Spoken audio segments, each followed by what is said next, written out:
இந்த இடத்தை விட்டு வெளியேற்றி கொண்டிருக்கக்கூடிய அரசு அனுமதி இல்லாமல் ஆற்றுவரத்தில் இருந்த 1000 புளிய மரத்தையும் 40 வேப்ப மரத்தையும் அரசு அனுமதி இல்லாமல் திருட்டுத்தனமாக வெட்டி சென்றுவிட்டு அங்கே கட்டடங்களை அமைத்துவிட்டு செட்டிகளை கொண்டு வாடகை விட்டு கொண்டிருக்கிறார்.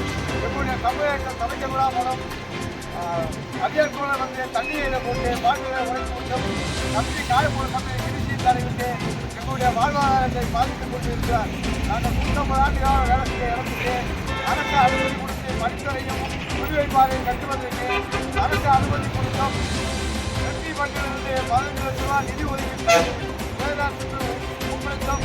நான் எந்த பணி செய்வதாக நம்ம என்னை தடுத்திருக்கிறார். அவருக்கு உறுதுணையாக அரசு அதிகாரிகள் கூட இருந்து எங்களை அச்சுறுத்துகிறார்கள்.